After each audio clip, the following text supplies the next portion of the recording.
코로나로 인한 많은 불편함과 또 사역이나 목회의 일정들이 참 원만하지 않은 가운데서도 이번에 두 번째 우리 단기 선교팀이 돌아오는 모습을 보면서 또 그 안에서 하나님이 역사하시고 또 감동을 주시고 은혜를 끼쳐주신 이 작은 이야기들을 들으면서 하나님은 지금도 살아서 역사하고 하시고 일하고 계심을 우리가 알게 됩니다. 하나님이 일을 하고 있다라는 거예요. 어제는 제가 어떤 아는 선교사님에게로부터 연락을 받았어요. 선교사님들이 지금 가장 어렵습니다. 선교지에서 선교하는 것이. 그래서 이 선교사님들이 한 지역에 있는 분들이 줌으로 우리가 함께 기도를 합시다. 그래서 그렇게 시작된 새벽 기도가 지금은 300명이 넘는 선교사님들이 줌으로 새벽 예배를 드리고 있어요. 전 모든 나라에 있는 아는 분들은 그러면서 제게 새벽 예배 설교 부탁을 하신 거였어요. 참 그걸 보면서 참 우리 선교사님들이 나름대로 그 영성을 지키기 위해 외출을 할 수 없는 가운데 더러는 선교지가 너무 열악해서 한국으로 돌아와서 쉬어야 하는 그러한 분도 계시지만 어찌됐든 간에 꾸준히 이 선교를 통한 또 부름을 받은 그 사역들을 감당하고자 하는 모습들을 이렇게 보면서 하나님은 여전히 살아계시다. 하나님은 여전히 일하고 계시다. 우리가 그것을 의식하고 있던 의식을 하지 못하던 간에 하나님은 일하고 계시다라는 거죠. 물론 우리 성도님들은 뭐 선교사가 아니고 뭐 선교지에 대한 관심은 있지만 나가셨던 게 없기 때문에 그러나 여러분의 삶 그 터전 자체가 선교지라고 생각을 하셔야 됩니다. 여러분의 직장 안에서 이루어지고 있는 여러 가지 일들 가운데 여러분 하나님의 선한 뜻을 이루고자 하는 그 마음을 하나님께서 아신다면 하나님은 그곳에서도 여러분을 통하여 살아계신 하나님을 나타내 보이시기를 원하시고 있다는 겁니다. 프랑스의 철학자인 아주 유명한 수학자고 철학자인 데카르트라는 철학자가 나는 생각한다, 고로 나는 존재한다 라는 유명한 말을 했죠.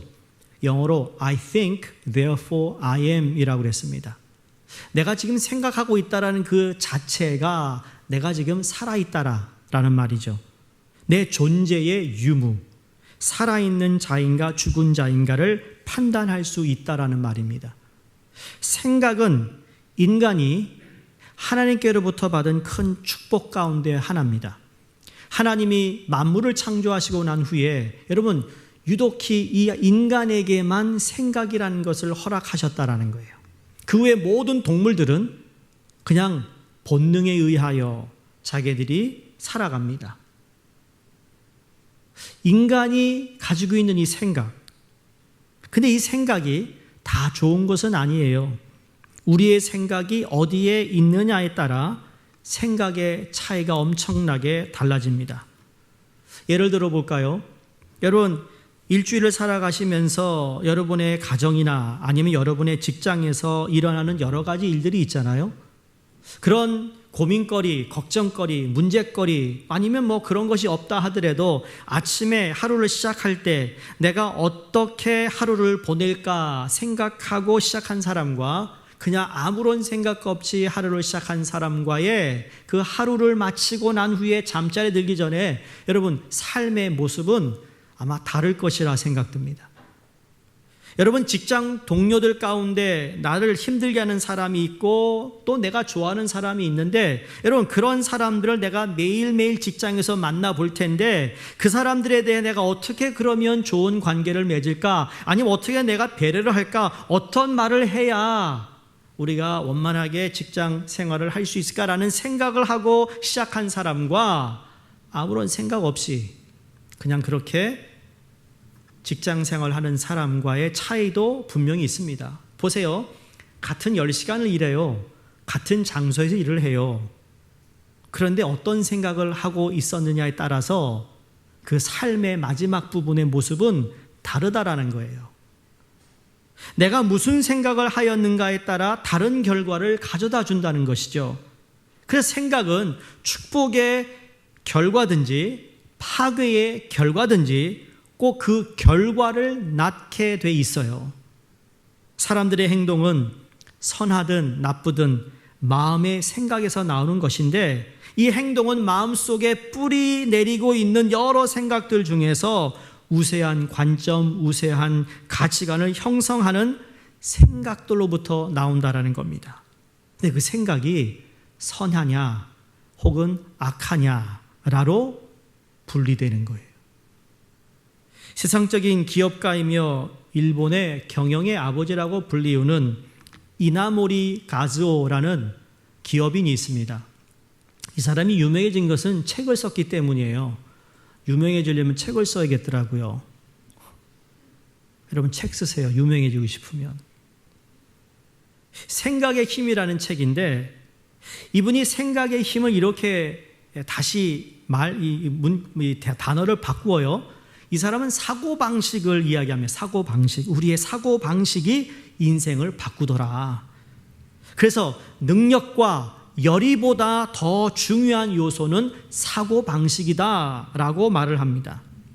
그래서 그 사람이 마음에 품고 있는 인생관, 가치관 또는 철학과 같은 것을 말하는데, 무언가 잘 진행되고 있음에도 걱정하고 비관적으로 생각하는 사람이 있는가 하면, 또 자신이 처한 환경을 탓하며 이런 모순된 세계에서 어떻게 살아갈까 하면서 계속 손가락질하는 사람이 있는가 하면, 당장은 고통스럽고 가난하지만 가족을 위하여 내가 지금 희생하고 있는 이 헌신이 결코 헛되지 않을 것이라는 꿋꿋한 신념을 가지고 앞으로 나아가는 사람들도 있다라는 겁니다. 자, 이게 사고방식인데, 저는 여러분에게 늘 이런 말씀을 간혹 할 때마다 여러분이 꼭 잊지 마셔야 할 게 있습니다. 여러분, 기독교는 긍정적인 사고방식을 외치는 게 아니에요. 제가 지금 그런 이야기를 말하고 있지만, 우리가 무슨 좋은 생각, 선한 생각, 뭐 그런 생각, 우리가 다 좋은 의미죠. 그런데 제가 여러분에게 꼭 부탁드리고 기억해야 될 것은 뭔가 하면, 이 모든 긍정적인 생각, 뭐 좋은 사고방식, 아니면 뭐 바른 생각, 이 모든 것들은 어디에 속했느냐에 따라 그 결과가 달라진다는 거예요. 더 쉽게 말하면 누구에게 속했느냐에 따라서 그 결과가 달라진다는 거예요. 기독교는 그냥 우리가 바른 생각합시다 라는 것을 가르치는 종교가 아니에요. 여러분, 긍정적인 마음을 가지고 살아갑시다. 여러분, 그건 하나의 모티베이션을 낼 수 있지만 그건 메시지가 아니에요. 무엇이 메시지인가? 바로 누구에게 속했으며 나는 어디에 속했는가에 대한 분명한 정체성을 가지고 있어야 되는 것이 우리 기독교에서 말씀하시는 성경의 말씀이에요. 그러면 우리가 누구에게 속해야 되겠습니까? 오늘 본문에 보니까 하나님의 영에 속해야 된다고 말합니다. 하나님의 영에 우리는 소속되어야 된다는 거예요. 모든 것을 통제할 수 있는 것이 바로 하나님의 영이라는 겁니다. 성령님이 내 안에 임재하시고 성령님 안에 내가 살아갈 때, 여러분, 그 성령님이 우리의 생각을 바꾸실 것이고 우리의 가치관을 바꾸실 것이며 나의 사고방식까지도 성령은 바꾸시는 분이라는 사실이에요. 우리가 그리스도인이라고 그러죠. 우리는 그리스도인이에요. 이 영어로 보시면 그리스도인을 뭐라고 그러죠? 두 가지, 크리스천인데 크라이스트, 그리스도라는 단어 플러스 IAN, 인이에요. 사람이라는 거죠. 이걸 그대로 얘기해서 그리스도인이라고 얘기하는, 우리가 그리스도인이에요. 한국말로 얘기하면 예수인. 작은 예수. 더 중요한 건 여러분, 그리스도인은 그리스도를 닮아가는 사람이에요. 무엇이 닮아가는가? 예수 그리스도의 인격을 닮아가는 거예요. 여러분, 교회 나와서 교회 생활을 한다는 건, 신앙생활을 한다는 건 내가 그리스도인의 인격을 닮아가는 거예요. 절 좀 보세요. 눈 좀 마주치자고요. 그리스도인을 닮아가야 되는 거예요. 그냥 교회 왔다 갔다 하는 게 아니에요. 내가 얼마나 그리스도를 닮아가는 삶으로 변해가느냐, 여기에 초점을 맞춰야 된다는 것이죠. 그런데 내가 그리스도를 닮아가기 위해서는 하나님의 영에 속해야 된다는 거예요. 성령 안에 거해야 된다는 것이죠. 오늘 8장 9절에 보면 사도 바울이 이렇게 정의합니다. 누구든지 그리스도의 영이 없으면 그리스도의 사람이 아니니라 그랬습니다.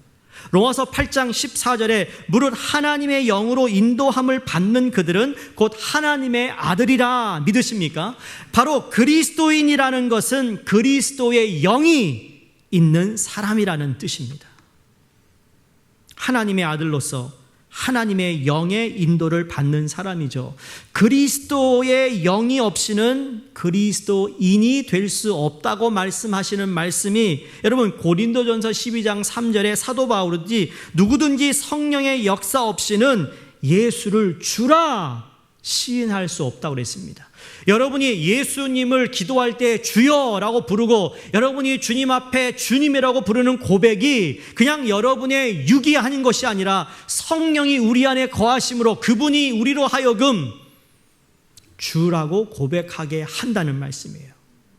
그러니 우리는 확고한 믿음을 가져야 됩니다. 내가 그 고백을 하고 있다라는 자체가 성령이 내 안에 내주하고 계시는구나라는 것을 믿어야 된다는 겁니다. 그 고백이 고백으로 이어지고 고백에서 내 삶으로 이어지고 삶에서 헌신과 희생과 사랑으로 이어지는 것이 바로 성령이 우리 안에서 왕성하게 역사하시고 있는 증거라는 겁니다.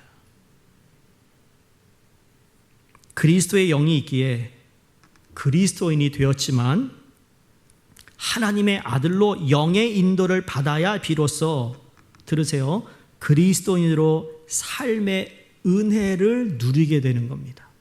예수를 믿어서 예수를 믿는 것까지도 성령께서 도우셔서 내가 예수님을 내 구세주로 고백하고 시인했어요. 그리스도인이 되었어요. 자, 그리스도인이 된 이후의 삶은 죽을 때까지 그리스도인으로서 삶의 은혜를 내가 누리기 위해서 성령의 인도를 받아야 된다는 거죠. 자, 반대로 오늘 성경에 보니까 육신에 속한 사람은 자기 욕심으로 본능을 따라 산다 그랬습니다. 여러분, 본능대로 살아가는 사람은 뭐라고 그러죠?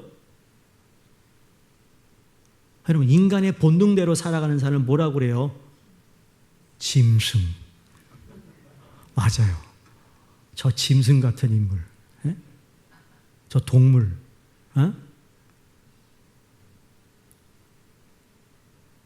이건 종교인이 아니더라도, 그렇죠? 이야기하는 거예요. 여러분, 우리가 하나님의 영, 하나님의 형상대로 지음을 받았기 때문에 이만큼이라는 거예요.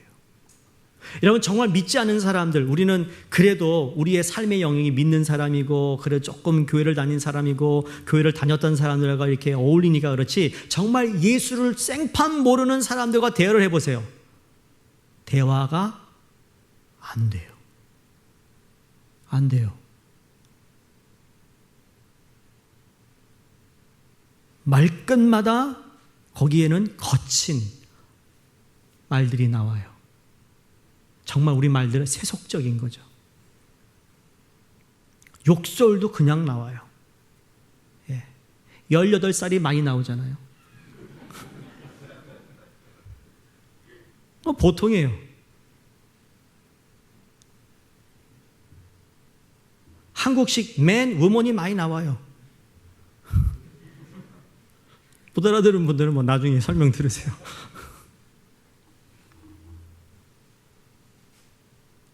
자기 욕심의 본능을 따라서 사는 사람은 여러분 자기 중심적입니다. 정말 자기밖에 몰라요. 자신에 매여 삽니다. 지나친 교만, 욕심, 더러운 마음에 매이면 결국은 자신을 파멸에까지 이르게 됩니다. 그래서 오늘 8장 5절 6절 보시면 육신을 쫓는 자의 육신의 일을, 영을 쫓는 자는 영의 일을 생각하나니.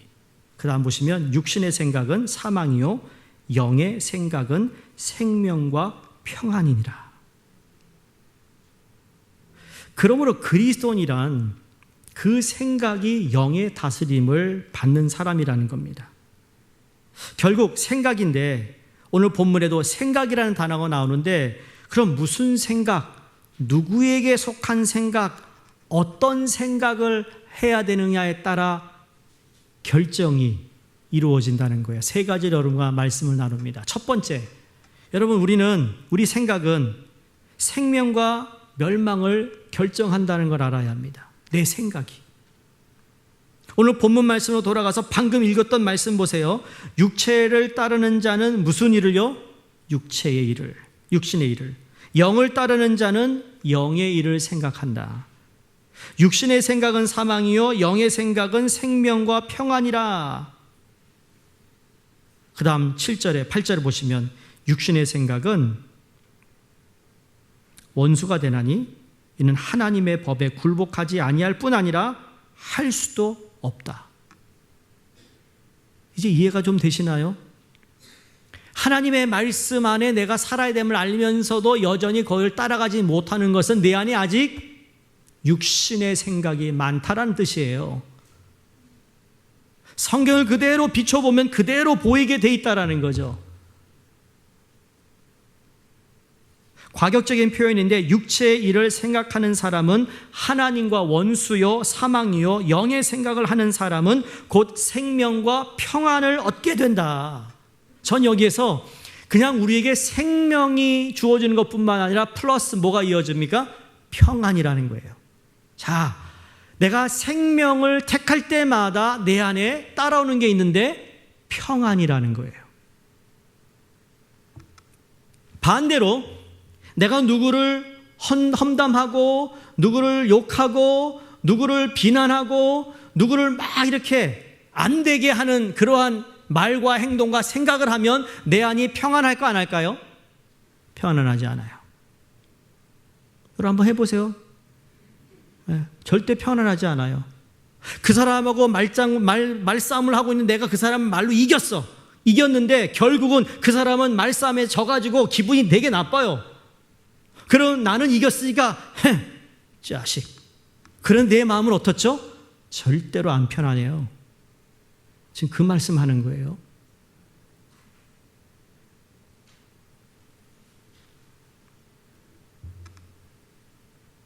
여러분, 아주 작은 벌레 하나가 집안에 딱 들어와요. 그럼 여러분 어떡합니까? 할 수도 있어요. 근데 하고 나서 마음은 안 편해요. 그런데 이놈을 죽이지 않고 어떡하든지 어디다 다 컵에 담아가지고 밖에 그냥 내보내면 마음이 편안해요. 이상합니다. 정말 이상해요. 해보시라고 이번 주에. 여러분, 그게 뭐냐면 아주 작은 단위의 생명이라 할지라도 생명을 택했을 때는 평안이 오게 돼 있어요. 그러니까 우리가 사람들과의 관계에서 생명을 택하는 것을, 생명을 선택할 수 있는 우리가 돼야 된다는 거예요. 내가 무슨 일을 하는데 잘 되고 있어. 근데 내 마음이 편하지 않다. 여러분, 그때 우리가 금방 캐치해야 될 게 뭐냐면 하나님이 기뻐하지 않나 보네. 그게 성령이 우리 안에 거하신다라는 증거입니다. 이걸 얻기 위해 내가 거짓말 하나 했어. 그래서 내가 막 엄청난 수확을 올렸다면 여러분, 그 수확은 올렸지만 내 마음은 편한 게 아니에요. 영적으로 내 생명은 눌리고 있는 거예요. 그 거짓으로 인하여. 성도님들, 우리는 생명을 택해야 됩니다.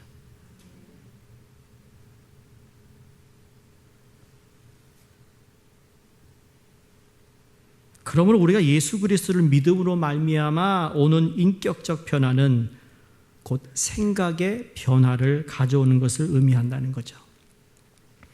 오늘 본문에서 이 생각이라는 단어를 영어 성경에서는 mind라고 썼습니다. M-I-N-D, mind인데 이 마인드가 다시 여러분 이것을 성경에서 번역해 보면 마인드는 마음으로 또 쓰여집니다. 그래서 생각이라는 것은 곧 마음이라는 말입니다.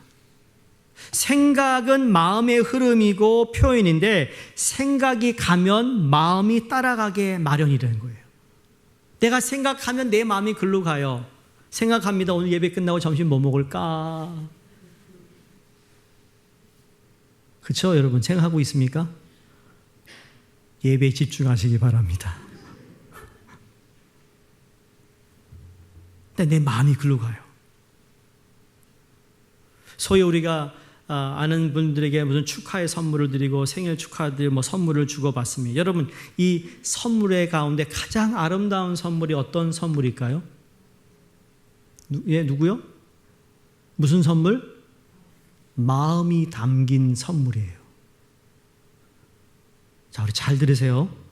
마음이 담긴 선물은 오래 가게 돼 있어요. 비싼 선물은 그때만 좋아요. 그러니까 비싼 선물 하지 말라고요. 오래 가는 선물을 하자고요. 우리 남자분들이 목사님 너무 설교 오늘 잘했어. 그러실 것 같아. 비싼 게 아니라는 거예요. 마음이 담긴 선물이 아름다운 선물이에요. 돈으로 따지면 하찮은 걸 수도 있지만 그러나 마음이 담긴 선물은 그 사람이 나를 생각해 준다는 것 때문에 참 특별한 겁니다. 이게 하나님과 우리의 관계도 마찬가지잖아요. 성령을 쫓는 사람은 그 마음이 항상 하나님에게 가 있다라는 얘기예요. 내가 항상 하나님을 의식하고 있다라는 거죠. 어떻게 오늘 하나님의 명령대로 거룩한 삶을 살 수 있을까? 어떻게 하면 하나님을 내가 기쁘시게 할까? 항상 그것을 생각하게 되는데 성령의 사람은 하나님을 기쁘시게 하는데 최선의 관심을 기울이기 때문에 저절로 자신의 욕망에 사로잡히지 않습니다. 자기 욕심에 사로잡힌 사람, 그러니까 우리는 금방 알죠. 성경을 통해 금방 비춰보면 안다는 거예요. 그 안에 너무 육이 너무 살아있구나. 교회를 다니면서 예수를 믿는다면서 하나님의 영의 지배보다는 너무 육적인 지배를 받고 있구나라는 것을 금방 알 수 있는 거예요. 여러분, 이건 내 스스로 나를 진찰해 봐야 되는 겁니다. 체크업을 해 받아야 되는 거예요. 그러니까 그리스도의 뜻이 내 뜻이 되는 것. 6절에 보니까 영의 생각은 생명과 평안이라 했는데 다시 반복해 말씀드립니다. 생명이 있는 삶은 어떤 삶이까? 영의 지배를 받는 거예요. 그리스도의 중심의 삶을 사는 것이고 하나님을 기쁘시게 하는 삶을 뜻합니다. 그래서 거룩한 생활이라는 건 따로 있는 것이 아닙니다. 거룩한 삶이라는 것은 하나님이 생각하시는 것을 내가 생각하면 그것이 거룩한 삶으로 살아가는 삶의 모습이라는 거예요. 따로 내가 무슨 몇 시간을 기도하고 성경을 몇 장을 읽어야 거룩한 삶을 얘기하는 게 아니에요. 그것도 과정 중에 하나지만 그 모든 내 기도와 말씀을 읽고 말씀을 묵상한 것은 바로 하나님의 생각을 하게 하고 하나님이 기뻐하시는 건 무엇인가를 생각하게 함으로 거룩한 삶으로 이어지는 거라는 거죠. 구분된 게 아니에요. 여기서 예배는 잘 드리는데 나가서는 전혀 하나님을 생각하지 않고 살아간다는 것, 여러분 그게 오늘날의 가장 큰 문제거리가 아니겠어요? 주일 예배 때는 너무너무 내가 참 그렇게 살아야지 하고 나가서는 그게 안 될 때마다 여러분 기도하는 겁니다. 아침에 내가 마음을 다시 하나님을 향하여 갖는 겁니다. 그래서 기도를 묵상을 아침에 하는 거예요. 잠자리에 잠들기 전에 하면 말이에요. 그냥 꿈에서만 봐요. 삶에 하나도 도움이 안 돼요. 또 그걸 자랑하는 분이 있어요. 목사님 어제 주님 봤어요. 주님은 일상생활에서 만나세요. 꿈나라에서 보지 말고 매일 꿈 얘기만 해. 그러니까 매일 그냥 꿈 얘기만 하잖아요. 꿈 얘기. 내가 직접 닫고 있는 저 사람과 가운데에서 주님의 거룩한 모습이 내 안에서 발견돼야 되잖아요. 하나님의 생각과 인간의 생각이 다르기 때문에 끊임없이 우리는 노력해야 할 과제가 있는 거예요. 인간의 생각을 하나님의 생각에 맞추려고 하는 것. 우리는 하나님을 만남으로 내 생각을 하나님 생각에 맞출 때 불안한 심령이 평안을 얻고 좌절한 심령이 용기를 얻으며 부정적인 인생이 긍정적인 인생으로 바뀌는 줄로 믿습니다. 마태복음 15장 18절에 입에서 나오는 것들은 마음에서 나오나니 그랬어요. 이것이 야말로 사람을 더럽게 한다. 마음에서 나오는 것은 악한 생각, 살인, 간음, 음란, 도적질, 거짓 증거, 회방이니 이런 것들이 사람을 더럽게 하는 것이요 그랬습니다. 그러니까 악한 생각이 사람을 더럽게 하고 악한 생각이 곧 인간을 죄인으로 만든다는 겁니다. 그래서 우리의 생각을 지킬 줄 알아야 합니다. 생각나는 대로 생각하면 안 됩니다. 왜일까요? 우리 생각을 영이 지배하기를 원하는 만큼 마귀 사단이 우리 생각을 지배하고 싶어서 그렇습니다. 그리스도인이 그리스도인의 삶을 살아가는 가운데 가장 우리를 방해하는 마귀가 우리 생각으로 침투하기 때문이에요. 마귀는 우리의 생각을 통해 자연스럽게 침투합니다. 마귀로부터 승리하기 위한 여러분 영적 전쟁의 체계 딘 셜문이 뭐라고 그랬죠? 첫 번째는 생각을, 두 번째는 마음을, 세 번째는 우리의 말을 지켜야 된다고 말했습니다. 그런데 우리 생각과 마음이 이미 정복되면 말은 그냥 구제불능이라는 거예요. 가룟 유다가 예수를 팔려고 할 때 요한복음 13장 2절에 이렇게 얘기합니다. 마귀가 벌써 시몬의 아들 가룟 유다의 무엇의 마음에 예수를 팔려는 무엇을 넣었어요? 생각을. 보세요. 마음과 생각이 다 등장합니다. 누가 이것을 침투했다고요? 마귀가. 결국 가룟 유다는 예수를 배반하고 십자가에 못 박히도록 팔아 넘겼으며 자신은 은 30냥을 얻었지만 결국은 마음이 평안치 않아 자살했어요. 자, 보세요. 만약에 예수님에 대한 생명을 택했다면 자기에게 어려움이 있고 아픔이 있지만 마음은 평안했을 거라는 거죠. 아니, 그 은 30냥을 받았지만 마음이 평안하지 않았어요. 왜? 생명을 택하지 않았기 때문인 거예요.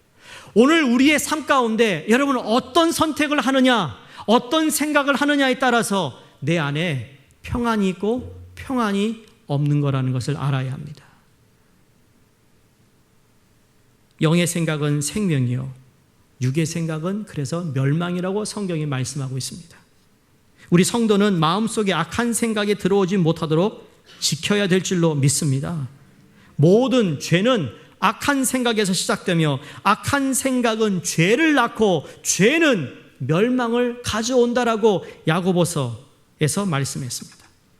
욕심이 잉태한 즉 죄를 낳고 죄가 장성한 즉 사망을 낳는다.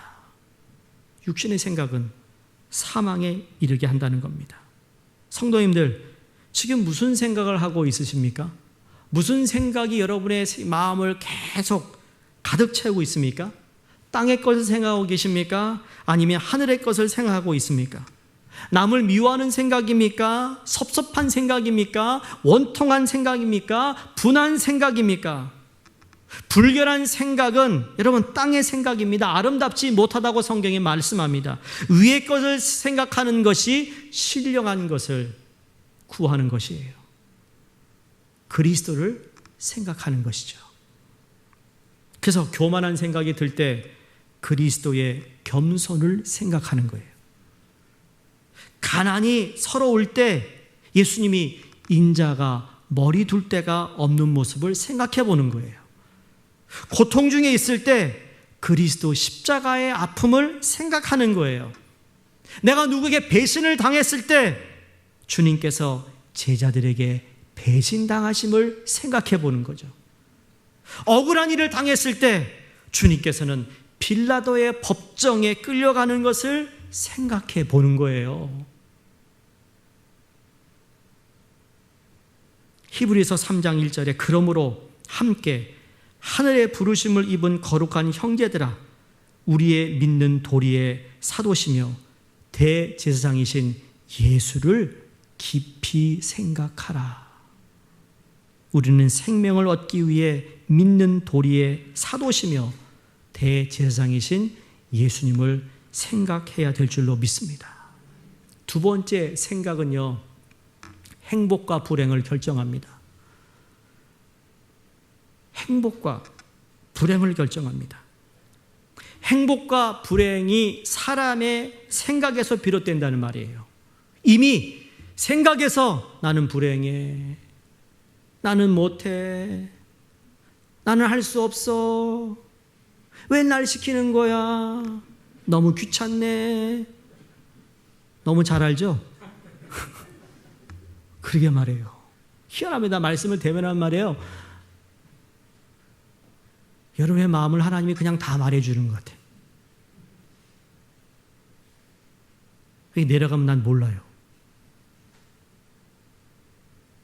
제가 훈련반을 하면 그렇잖아요. 훈련반 하다 보면 하나님이 그런 마음을 자꾸 주세요. 이 안에 그런 마음이 있다. 근데 내려오면 몰라요. 그냥 만나면 그냥 밥 먹고, 나도 인간인데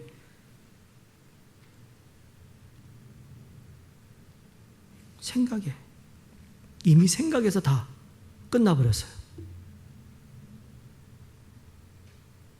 이 세상에 어떤 사람이 행복하고 어떤 사람이 불행한 사람입니까? 여러분, 소유가 많으면 행복할 것 같죠? 지위가 높으면 행복할 것 같죠? 돈 많으니까 행복하던가요? 잠시는 행복해요. 근데 돈이 있었는데 점점 구좌에서 내려가는 걸 보면, 계좌에서 내려가는 걸 보면 이게 마음이 불안해져요.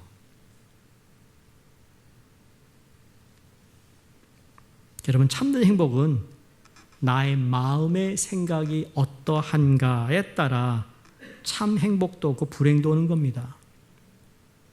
프랑스의 루이 14세는 인류 역사 가운데 가장 사치스러운 왕이었다고 합니다. 정말 사치스러운 사람인데 자기가 가지고 싶은 것은 다 가져보고 하고 싶은 것은 다 해보았대요. 그러나 그것이 그에게 만족을 주지 못해 심각한 병이 걸렸다는 겁니다. 행복이 없어서 만족하지 못해 병이 걸려가지고 유명한 의사는 다 불러다가 진찰해봤지만 원인을 알 수 없었다고 합니다. 어느 날 참 나이가 지극히 든 의사를 만나가지고는 경험이 풍부한 의사가 이 왕을 진찰하다 보니까 이렇게 왕에게 말했대요. 대왕의 병은 보통 병이 아닙니다. 이 병을 고치기 위해서라면 세상에서 가장 행복한 사람을 찾아 그 사람의 속옷을 빌려 입으면 이 병이 낫겠습니다. 그러더래요. 그래가지고 이 왕이 그 행복한 사람을 찾아 나섰습니다. 돈이 많은 사람도 찾아가 보고, 명예가 있는 사람을 찾아가 보고, 지식이 많은 사람을 다 찾아갔지만 다 불행 속에 살고 있더래요.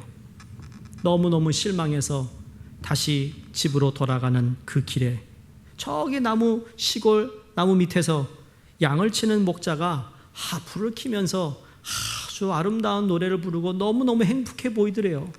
그 목자를 찾아가서 당신 지금 행복합니까? 그랬더니 나 너무 행복한데요. 그러면서 자기 사정을 이야기했답니다. 속옷을 얻어 입으면 병이 낫겠다고 하는데 혹시 당신의 속옷을 내주면 안 되겠습니까? 그랬더니 목자가 우통을 벗더니 나는 속옷을 안 입습니다.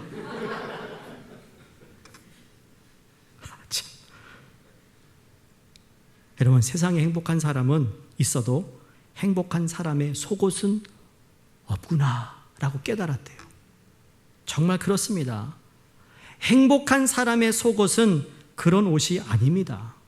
행복한 사람의 옷은 행복한 생각의 옷인 것이에요. 여러분, 이미 예수님이 우리에게 말씀했어요. 그리스도만이 우리 마음에 입힐 수 있는 옷이 있어요.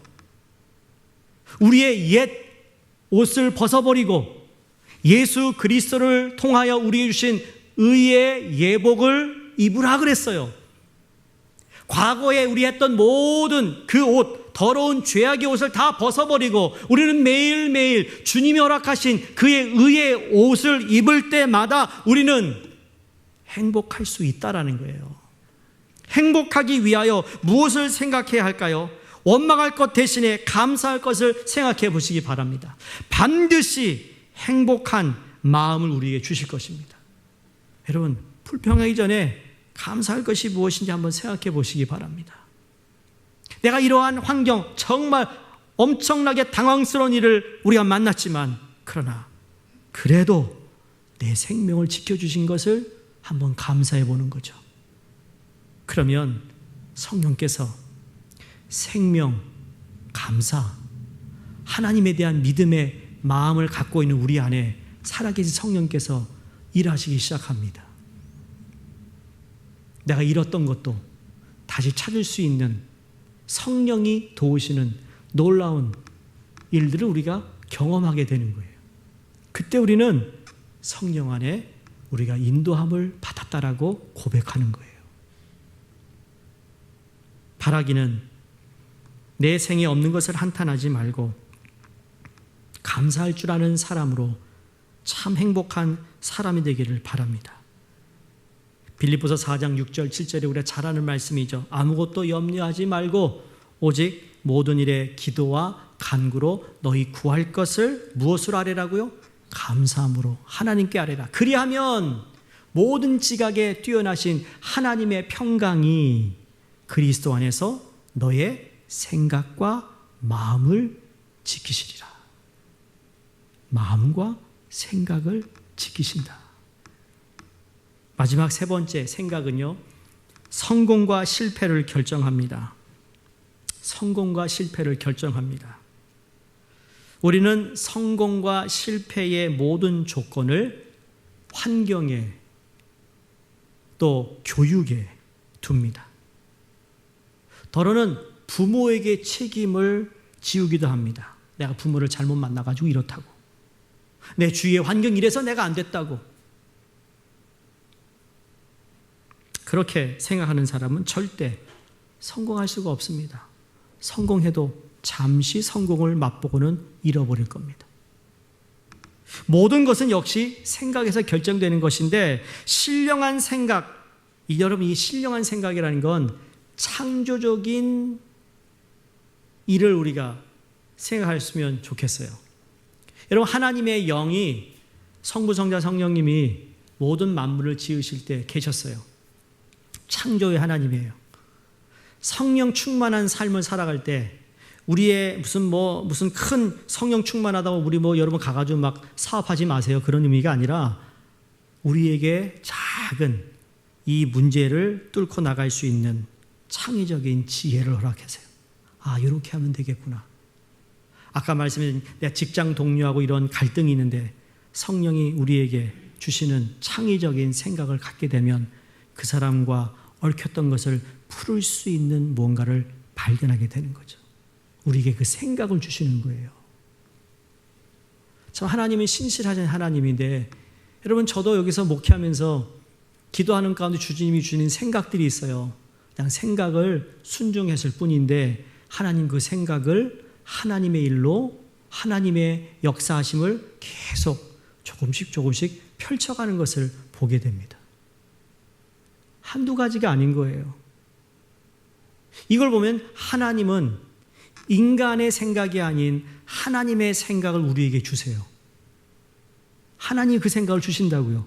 내가 그 생각에 순종하고 나가면 하나님은 그 다음 것을 또 준비해 놓으시는 하나님임을 믿으셔야 합니다. 여러분의 가정사, 여러분의 경제사, 여러분의 자녀 교육, 이 모든 것들을 여러분 그냥 너무 세상에서 얘기하는 것만 귀 기울이지 마시고 하나님의 영이 내게 무슨 말씀을 하고 계시는지를 통하여 이 상황은 이런 가운데서도 그 자녀가 상황을 뚫고 올라갈 수 있는 놀라운 축복의 삶을 여러분이 도와주셔야 된다는 거예요. 인생을 성공적으로 살아간 사람들이 다 나름대로 생각이 달랐던 사람들임을 우리가 알 수 있습니다. 조그마한 차이가 운명을 바꾸고 생애를 바꾸어 놓는 것을 보는데, 여러분, 인생을 성공한 사람들의 공통적인 한 가지 요소가 있다면 다들 무슨 생각했느냐? 긍정적인 생각이에요. 그러면서 외쳤던 것이 할 수 있다 였다고 합니다. 할 수 있다. 근데 저는 여러분에게 무턱대고 할 수 있다, false hope를 주고 싶지 않아요. 세상 사람들은 긍정적인 생각을 가지러 할 수 있다고 믿으십시오. 내 안에 그런 능력이 있다고 믿으십시오. 근데 성경은 그렇지 않습니다. 우리 안에 그런 능력이 없어요. 그런 할 수 있다라는 건 긍정적인 생각일 뿐, 나의 능력으로, 나의 재능이 이런 걸 뒷받침해 주지 못한다는 거예요. 그런데 성경에서는 예수 그리스도로 인하여 할 수 있다고 말씀합니다. 왜? 마가복음 9장 23절에 예수님께서 말씀하셨습니다. 할 수 있거든이 무슨 말이냐? 믿는 자에게는 능치 못할 일이 없느니라 하셨습니다. 세상에서 말하는 할 수 있다와 예수님이 말씀하셨던 내가 할 수 있는 건 예수 그리스도께서 내게 능력 주심으로 말미암아, 내게 능력 주시는 그분을 믿음으로 말미암아 나는 할 수 있는 거예요. 그게 세상의 긍정적인 생각과 예수님이 주신 메시지의 차이인 거예요. 제가 여러분의 이 대조하는 것도 이 세상에서 얘기하는 긍정적인 생각을 제가 설교하는 것이 아니라 그것을 초월해서 하나님의 능력을 믿는 자에게 주시는 능력을 말씀하는 거예요. 이게 세상이라면, 세상이 이거라면 하나님의 능력은 이 위에서 오는 거예요. above, 그 위에서 내려오는 거라는 거죠. 전 여러분이 그 능력을 받으시기를 주의 이름으로 축원합니다. 저 여러분의 생각이 신령한 생각, 바른 생각을 할 수 있는 것은 우리가 믿고 있는 예수 그리스도 때문이고, 그 생각은 바로 우리에게 소망이 되고, 아직 내 눈에 보이지 않았다 할지라도 내가 바라볼 수 있는 소망이 된다는 겁니다. 우리는 선포해야 됩니다. 어떤 선포냐? 예수님으로 말미암아 우리의 내일은 희망적이다라는 거죠. 예수 그리스도로 말미암아 나는 그 일들을 주님의 도움으로 할 수 있다라는 고백을 하는 겁니다. 근거는 예수 그리스도, 하나님의 영, 성령님이신 겁니다. 로마서 8장 11절에 예수를 죽은 자 가운데서 살리신 이 영이 너희 안에 거하시면, 그리스도 예수를 죽은 자 가운데서 살리신 이가 너희 안에 거하시는 그 영으로 말미암아 너희 죽을 몸도 살리시리라. 성령은 살리는 영이라고 그랬습니다. 살리는 생각이 성령의 생각입니다. 예수님은 만나는 자마다 살려놓으셨어요. 예수님은 병든 자마다 살리셨어요. 예수님은 죄인들을 의롭게 살려놓으셨어요. 예수님은 쓸모없는 인간 부스러기 같은 인생들도 부르셔서 자신의 제자로 삼으셨어요. 예수님은 죽은 자까지 살리셨어요. 예수님은 저와 여러분을 살리셨어요. 생명도 살리셨어요. 낙심된 자도 살리셨어요. 인격도 살리셨어요. 가정 경계도 살리셨어요. 성령은 살리는 영입니다. 이제 살아났다면 여러분 이제는 더 이상 육신을 위해 살아가서는 안 됩니다. 나를 만족시키기 위한 삶을 살면 안 됩니다. 끊임없이 하나님을 기쁘게 하는 삶을 살아야 합니다. 그 삶은 마음에 있는 게 아닙니다, 여러분. 마음으로 그렇게 살겠어요? 아니면 생각이 아닙니다. 그건 고스란히 내 삶에서 보여지는 겁니다. 야, 저 사람이 정말 그렇게 각오를 하고 나니 정말 우리 교회에 정말 보이지 않는 것에서 헌신하네. 정말 전도와 선교에 정말 마음을 다하네. 정말 우리 목장에 꼭 필요한 사람이네. 우리 전도회에서 평화를 이룰 수 있는 좋은 하나님의 사람이네. 이렇게 보여지게 되는 거예요. 사랑하는 성도님들, 성령께서 우리로 하여금 그리스도와 함께 사는 자가 되게 하셨어요. 동시에 우리의 죄와 사망의 법에서 자유케 하셨는데 뿐만 아니라 성령께서는 우리 안에 거하면서 우리 모든 생각을 이끌어 가시는 분임을 다시 한번 기억하시기 바랍니다. 근데 한 가지 꼭 이 말씀을 드리고 싶어요. 여러분, 교회를 다닌다고 하면서도 마음의 평화를 잃어버릴 때가 있어요. 이유가 뭔지 아십니까? 그건 다른 게 아니라 성령의 생각을 따르지 않기 때문에 우리 안에 평안이 없는 것입니다. 교회에 와서 예배드리고 간 것, 여러분 그것도 우리에게 평안을 주시지만 그때뿐이 아니라 그 평안이 우리 안에 계속 남게 하기 위해서는 우리의 성령의 생각을 따르는 겁니다. 성령께서 지시하는 길이 아닌 엉뚱한 길로 걸어가는데 여러분 그 마음속에 계시는 성령님이 탄식하지 않으시겠어요? 그러니까 그 사람의 마음에 갈등이 일어나는 것은 너무나 당연한 것입니다. 성령을 거스르는 자의 마음에는 절대로 평안이 있을 수 없습니다. 바라기는 성령께서 우리 안에 거하시어 우리의 모든 생각을 이끌어 가시도록 그분께 나 자신을 내어 드릴 수 있기를 주의 이름으로 축원합니다. 성령님의 생각이 내 생각에, 내 마음에 가득 차기를 주의 이름으로 축원드립니다. 기도하겠습니다.